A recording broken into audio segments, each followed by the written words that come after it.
Dans un entretien accordé aux médias étrangers le 31 août 2023, le président par intérim du Burkina Faso, le capitaine Ibrahim Traoré, a évoqué la coopération avec les partenaires français. Concernant la coopération militaire, le capitaine Traoré estime que « nous n'avons pas à prétention de lutter contre le terrorisme ». Désolé de vous interrompre, ce rapport peut contenir des commentaires soumis au choix de l'auteur. S'il vous plaît, si vous êtes nouveau sur cette chaîne, veuillez vous abonner et activer la cloche de notification. De cette façon, vous serez averti lorsque nous publierons de nouveaux rapports sur cette même chaîne. Merci. Les relations entre le Burkina Faso et la France ont pris une nouvelle tournure depuis l'arrivée du capitaine Ibrahim Traoré à la tête de l'État. À propos de quoi ? Au niveau militaire, le président Traoré a déclaré « Nous devrons peut-être mener des enquêtes ». De nouveaux officiers locaux enquêtent sur ce qui s'est passé lorsqu'il s'entraînait avec ses contingents, armée française, note de la rédaction. Quand on combat le terrorisme, on se bat, on ne fait pas semblant. Mais sur votre territoire, quand vous devez manœuvrer pour arriver à un endroit appelé l'os, partie dure, où l'on veut aller, et qu'on vous dit que vous n'y irez pas, vous devez vous y arrêter, il y a un problème. Regardez ceci et vous verrez. Il a également révélé, l'autre chose, c'est que lorsque la task force est arrivée sur place, nous avons réalisé quel arsenal ils avaient ici. Un combattant ou quelque chose comme ça. Mais quand même, c'est un peu étrange de voir tout cela, où des équipes terroristes arrivent, attaquent et repartent. Le président par intérim s'en est toutefois félicité. Aujourd'hui, il n'était pas là, mais nous avons réussi à détecter et à frapper ces colonnes. Pour lui, c'était une preuve de « mensonge ». C'est pourquoi nous avons décidé de nous battre seuls. Nous savons que c'est difficile, mais c'est la meilleure solution, a conclu le président par intérim du Burkina Faso.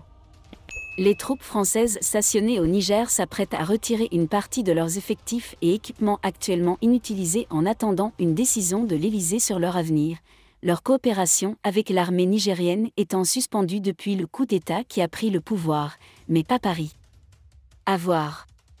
Reconnaître. Le ministère des Armées a reconnu mardi que les armées nigérianes et françaises étaient, en échange, du retrait de certains militaires français du Niger, tandis que les généraux à Niamey demandaient aux soldats tricolores de partir, a confirmé le ministre nigérian Ali Maha. Au Premier ministre Ali Mahaman. Lamine Zein l'a annoncé. C'est un changement par rapport à la ligne dure de Paris, qui niait la légitimité des nouvelles autorités de Niamey et limogeait le président du partenaire de la France, Mohamed Bazoum. Paris a pour l'instant exclu de retirer ses troupes du Niger, où l'ambassadeur reste isolé, malgré l'interdiction émise par les autorités condamnant un accord de coopération militaire avec la France et attendant un « départ rapide » de la France sur son territoire diplomatique et menacé d'expulsion.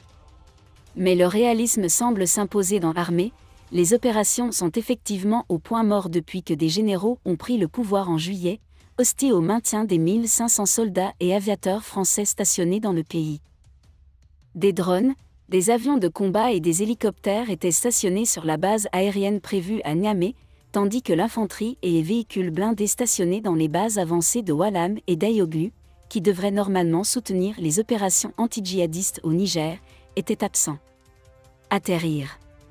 En conséquence, le ministère de la Défense a reconnu que des problèmes sont survenus dans le maintien de certaines de nos forces. Le partenariat de forces franco-nigérian fonctionne et est dans l'intérêt du Niger, mais je pense que ce partenariat n'est pas durable et que nous ne pouvons pas fonctionner et s'exécuter sans la coopération des opérations militaires du pays hôte, souligne l'AFP. Michael Churquin, un Américain. Expert de la région du Sahel et de l'armée française. Merci d'être resté avec nous jusqu'à ce point, comme toujours pour promouvoir la liberté d'expression. Laissez vos opinions à ce reportage dans la section commentaires ci-dessous. Si vous avez aimé cette vidéo, merci de liker, partager, commenter et surtout vous abonner à la chaîne. Et on se retrouve très vite pour une prochaine vidéo.